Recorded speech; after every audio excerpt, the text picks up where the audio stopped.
Vocês sabem que eu tenho acompanhado o governo Bolsonaro desde o começo. Aliás, antes disso, na verdade, né? A preocupação durante a eleição, inclusive, era justamente em relação à personalidade dele e ao caráter dele e aquilo que ele seria capaz de fazer. Porque é alguém que jamais ocultou quais eram suas intenções e quais eram seus referenciais, quais eram seus modelos de sociedade e aquilo que ele queria para o Brasil. Era alguém que defendia a ditadura, que defendia o Ustra, que defendia torturadores, que defendia milicianos, ou seja, era um referencial de autoritarismo e de violência. Então nós sempre alertamos isso aqui. E eu tenho acompanhado, como eu falei, essa marcha autoritária do Bolsonaro desde o começo, né? E os momentos de tensão e distensão, né? Os momentos no qual ele esticava a corda para testar os limites e depois recuava.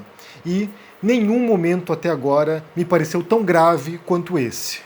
E eu vou explicar para vocês aqui, começando com um vídeo no qual o Bolsonaro está no seu chiqueirinho lá com os apoiadores e dá a entender que estamos chegando no limite. Mas antes disso, já peço para que você curta esse vídeo, deixe seu comentário aqui embaixo. Bom dia, Henry, tudo bem? Como estão as coisas?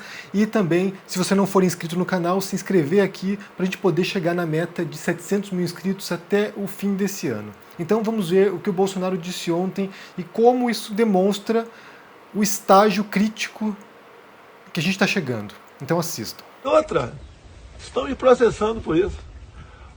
Olha, pessoal, o que é a ditadura da toga? O que dois ministros estão fazendo no Supremo? Barroso e Alexandre de Moraes. Vão me investigar?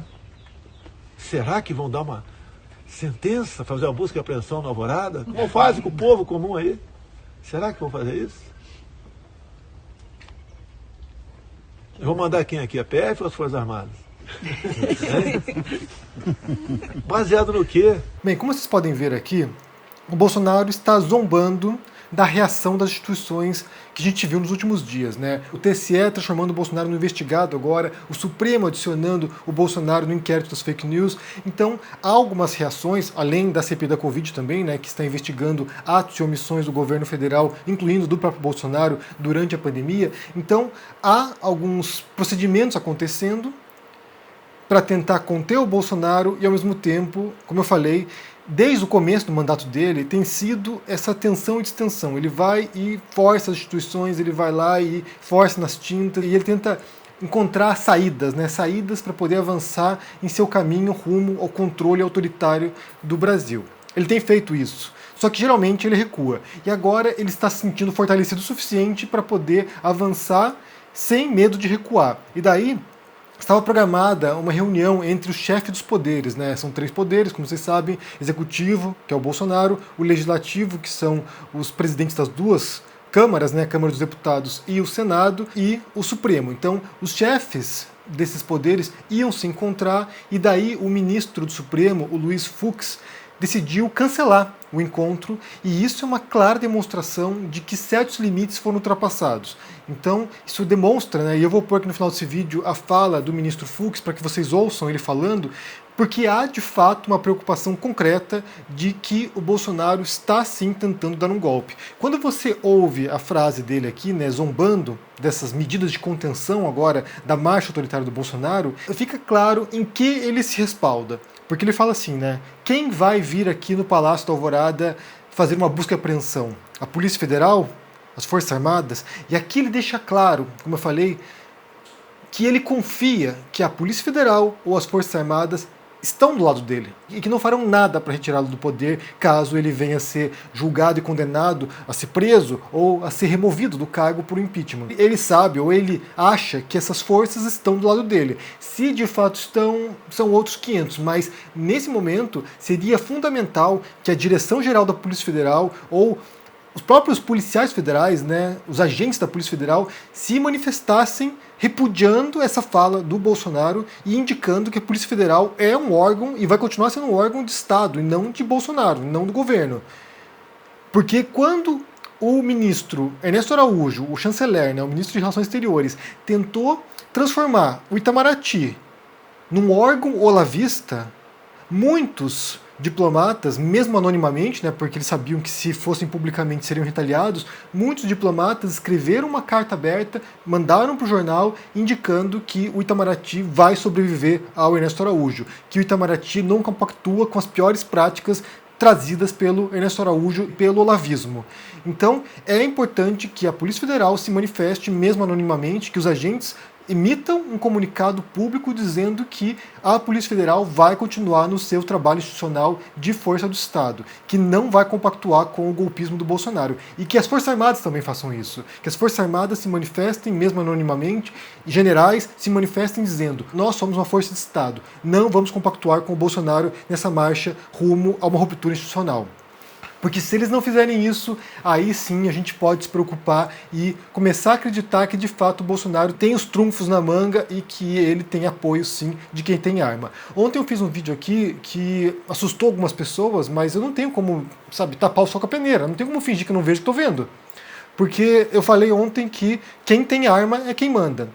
E aí, a gente tem que entender que toda a mensagem armamentista do Bolsonaro tem um propósito, ela não é acidental.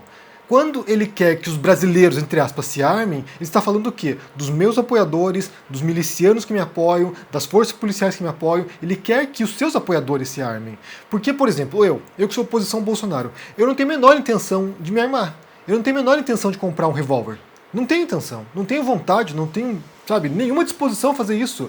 Por que eu vou fazer isso? Primeiro porque a gente tem que compreender que essa noção que eles adotam, né, até o Gentili, alguém que repete isso, embora ele seja oposição ao Bolsonaro agora, mas alguém que repete isso sem ter noção do que está falando, né, que eles dizem que estar armado, segundo, né, aqui eles tentam reproduzir a segunda emenda da Constituição norte-americana, né, que estar armado é um modo que os cidadãos têm para enfrentar a tirania. E é uma burrice tremenda, é uma burrice monumental achar que um cidadão armado com um revólver calibre 22 vai poder enfrentar forças militares. Vai poder enfrentar tanques de guerra, vai poder enfrentar caças, vai poder enfrentar militares armados até os dentes. É muita burrice achar que qualquer cidadão, mesmo organizado em milícias, né, como as milícias norte-americanas durante a Guerra da Revolução, que milícias armadas hoje, século XXI, serão capazes de se bater contra policiais PMs armados ou contra forças de segurança, ou contra a Guarda Nacional, ou contra exército. Tem que ser muito estúpido para achar que a lógica por trás de armar as pessoas tem a ver com isso.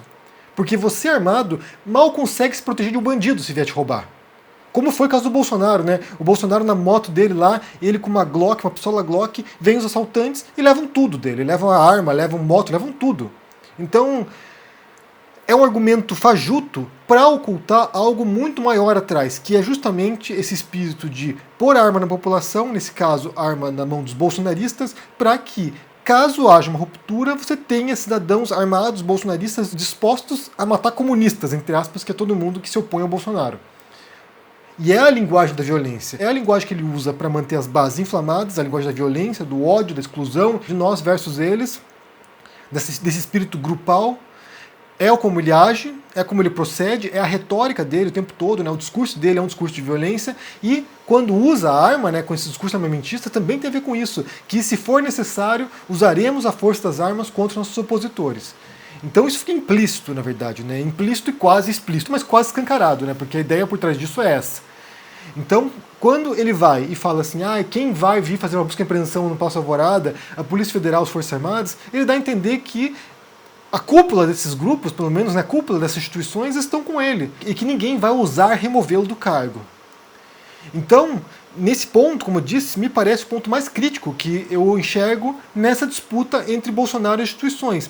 E daí há alguns problemas maiores do que isso, né? Porque se o Bolsonaro não for punido de nenhum modo, se ele não sofrer impeachment, ou se ele não for ou se ele não for preso, se ele não pagar por aquilo que ele faz, os estragos serão profundos. Isso talvez garanta que ele vá se reeleger ou tomar o poder à força, não sabemos o que pode acontecer, isso vai garantir que ele fique no poder, ou se ele deixar o poder, vamos supor que ele não se reeleja e de algum modo milagroso, ele não reaja a isso e não haja violência. Ele simplesmente sai do poder como aconteceu com o Trump, né? Sai do poder, você teve lá a invasão do Capitólio, mas sai do poder e as instituições se mantêm.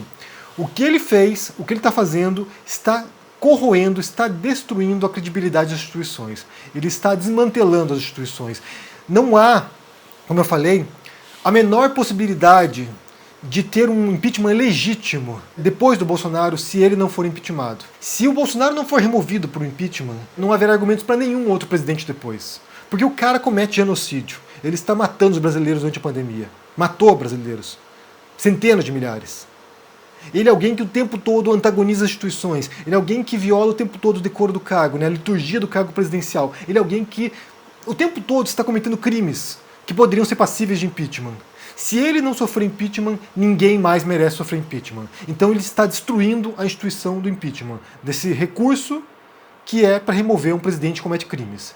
Se o Bolsonaro não sofrer impeachment, nenhum outro impeachment depois ou antes dele tem validade. O impeachment do Collor, o impeachment da Dilma, nenhum deles tem qualquer tipo de mérito ou validade, porque o que ele faz é muito pior. Então ele tem destruído a própria noção de que o impeachment vá punir um presidente que cometeu crimes. E depois ele tem sabotado ou corroído a credibilidade do STF, do TSE, tem destruído a credibilidade da PGR, tem destruído a credibilidade da AGU, tem destruído a credibilidade dos militares, das Forças Armadas, da Polícia Federal, dos órgãos de controle. Porque, como eu falei no outro vídeo, acho que foi ontem ou anteontem, acho que foi anteontem, que eu falei sobre o Estado, né, o surgimento do Estado, na medida em que vai surgindo essa estrutura, né, o que acontece é o surgimento também de mecanismos de controle, né, de contenção de governantes. Quanto mais poder alguém tem, mais fiscalização é necessária para evitar que ele abuse do poder. E o Bolsonaro tem desmantelado isso. Ele tem destruído esses mecanismos de controle. Ele tem testado as instituições. E as instituições têm falhado nesse combate. A reação é muito lenta, a reação é muito, ineficaz. Embora nesse momento ele seja investigado pelo TSE e pelo Supremo, sabe-se lá quando haverá um desfecho para essa investigação. Pode ser que acabe o mandato dele e anos depois ele seja punido. Então isso passa uma sensação para a gente e para a população e para a sociedade civil de que não há resposta para os crimes que ele comete. E quando ele vai e zomba agora, né, do Supremo, né, quem vai me investigar, se é a Polícia Federal ou as Forças Armadas, ele dá a entender, de fato, que quem está armado vai defendê-lo. E não há ministro do Supremo, não há decisão judicial, não há juiz que seja capaz de retirá-lo do cargo. Quem garante que, caso ele perca a eleição, que ele fará uma transição pacífica de poder, que ele realmente vai aceitar o resultado das eleições? Porque ele já disse que se ele não ganhar foi fraudado. Ele já está impondo em dúvida as eleições. Então não há a menor esperança de que haverá uma resolução pacífica para o que está acontecendo no Brasil agora. E daí se a gente for pensar na história republicana do Brasil, né, isso desde o golpe militar que acaba com a monarquia no Brasil, a proclamação da República pelo Marechal Deodoro, o que a gente tem são intervalos de um tipo de regime republicano democrático, né, mais ou menos inclusivo, mas intervalos entre democracia, problemáticas ou não, e autoritarismo, e governos repressivos, governos autoritários, com censura, com ausência de direitos. A cada 30 anos tem um golpe de Estado no Brasil. A cada 30 anos há o recuo, né, a queda no autoritarismo. E a gente tem agora um pouco mais de 35 anos de nova república. E muita gente tem receio de que estejamos chegando ao fim de um ciclo, né? Um ciclo democrático e, mais uma vez, caindo no autoritarismo. E daí eu preciso voltar aqui e mencionar o livro do Levitsky e do Ziblatt, que é Como as Democracias Morrem.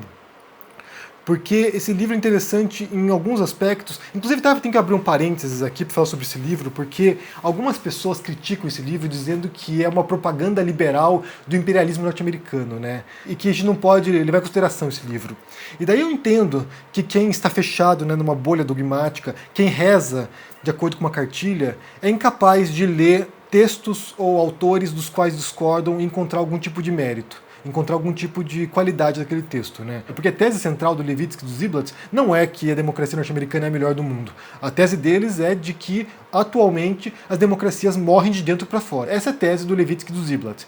De que as democracias hoje não precisam de um golpe de Estado, não precisam de tanques na rua para derrubar uma democracia, que elas são destruídas, corroídas de dentro para fora, como faz o Bolsonaro. Elas são destruídas através de instituições que não reagem ou através do aparelhamento das instituições. Então essa é a tese do Levitsky e do Ziblatt. Você pode discordar, mas eles apresentam vários casos ali nos quais isso aconteceu. Então aqui eu até reforço essa mensagem que a gente deve ler, a gente deve pesquisar, a gente deve estudar, inclusive os autores dos quais a gente discorda. Primeiro porque a gente nem sequer vai saber do que a gente discorda se a gente não estudar aquilo que eles dizem. Como é que eu vou saber de quais pontos eu discordo do Olavo de Carvalho se eu nunca li um texto do Olavo de Carvalho na vida? Então a gente tem que saber o que os outros dizem justamente para poder confrontar as ideias dessas pessoas. Mas o segundo ponto é que mesmo as pessoas das quais a gente discorda, muitas vezes acertam as suas análises. Muitas vezes tem pontos relevantes que eles apresentam.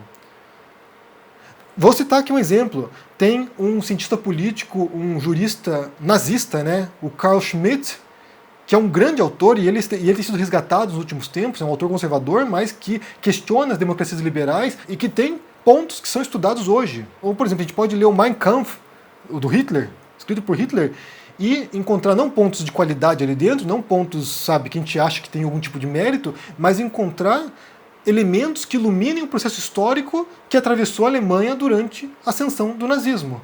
Então a gente pode e deve estudar autores dos quais discorda, mesmo se for só para discordar. Mas se você não sabe o que eles dizem, você nem sequer tem como apresentar discordância. Repito aqui, a tese central do Levitsky e do Ziblatt é de que as democracias liberais, hoje, né, as democracias representativas, elas morrem de dentro para fora. Você pode discordar disso, mas apresente as evidências para isso também, né? Inclusive a crítica que eles fazem é também ao modelo norte-americano que permitiu que o Trump chegasse ao poder. Então, nesse livro eles mostram justamente isso, né? Como a reação ineficaz, como a corrosão desses freios e contrapesos das democracias muitas vezes permitem com que personalidades autoritárias cheguem ao poder e se mantenham no poder indefinidamente. Então o receio não é que o Bolsonaro possa dar um golpe de Estado no sentido tradicional, né, de forças armadas nas ruas, tanques e soldados, mas sim que, na medida que ele vai corroendo e destruindo as instituições, que elas nem sequer sejam capazes de detê-lo mais, e que ele vá se reeleger, com fraude ou não, que ele vá se reeleger e se manter no poder e pôr seus filhos e pôr uma dinastia de Bolsonaros no poder. Ele não precisa dar o golpe, porque as ameaças que ele faz o tempo todo já indicam que as instituições não têm força para contê-lo. E ele esticou tanto a corda que agora ele já sabe quais são os limites. Se ele está agora tão confiante naquilo que ele diz, e de que as Forças Armadas e a Polícia Federal não vão atuar contra ele, é porque ele já testou esses limites antes. E ele já sabe até onde ele pode ir. E ele já sabe também, como disse Eduardo Bolsonaro antes, né, num vídeo satírico também, né, ele tirando sarro, que basta um cabo e um soldado para fechar o Supremo. O pessoal até brinca lá, cara. Se quiser fechar o STF, sabe o que você faz? Você não manda nem um jipe, cara. Manda um soldado e um cabo. Não é querer desmerecer o soldado e o cabo, não. O que é o STF, cara? Tipo, tira o poder da caneta de um ministro do STF. O que ele é na rua? Você acha que a população... Se você prender um ministro do STF, você acha que vai ter uma manifestação popular a favor dos ministros do STF? Milhões na rua? Não vai, Solta o Gilmar. Mas você vai se Solta fuder. o Gilmar. Com todo o respeito que eu tenho ao excelentíssimo ministro Gilmar Mendes, deve gozar de imensa credibilidade junto aos senhores. Mas, entendeu? Isso aí vai ser o momento em que você vai ter que medir. E é isso que ele imagina, é isso que ele espera, que basta um cabo e um soldado agora para tirar o poder do Fux, para tirar o poder do Alexandre de Moraes, para tirar o poder do Barroso. Então ele está testando as instituições e ele já sabe quais são os limites e ele já sabe que, através da violência, ele pode intimidar as pessoas e pode se manter no poder. Como eu disse, eu vou pôr no fim desse vídeo aqui a fala do Fux, respondendo a essas ameaças do Bolsonaro. E como eu falei, eu não posso fingir que eu não vejo. Eu não posso fingir que está tudo bem, porque não está tudo bem. As coisas estão se complicando, está escalando.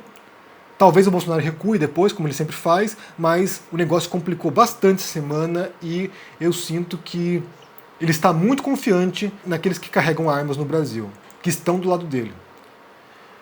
Me diga o que vocês pensam no comentário aqui embaixo, deixa o joinha, se inscreva aqui no canal, se torne um membro ou um apoiador para dar uma força e se cuide por aí. Tchau.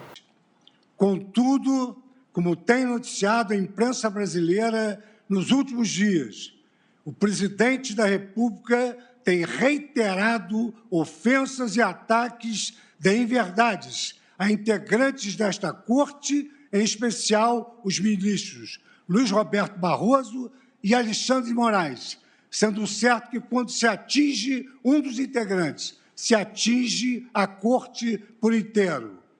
Além disso, Sua Excelência mantém a divulgação de interpretações equivocadas de decisões do plenário, bem como insiste em colocar sob suspeição a rigidez do processo eleitoral brasileiro. Diante dessas circunstâncias, o Supremo Tribunal Federal informa que está cancelada a reunião outrora anunciada entre os chefes de poder, entre eles o presidente da República. O pressuposto do diálogo entre os poderes é o respeito mútuo entre as instituições e seus integrantes. Como afirmei em pronunciamento por ocasião da abertura das atividades jurisdicionais deste semestre, diálogo eficiente pressupõe compromisso permanente com as próprias palavras, o que, infelizmente, não temos visto no cenário atual.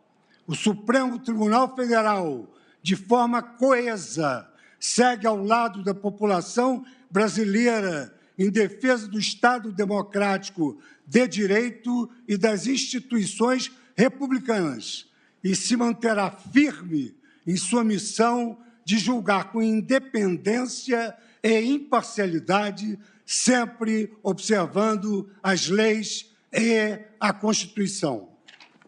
Está encerrada a sessão.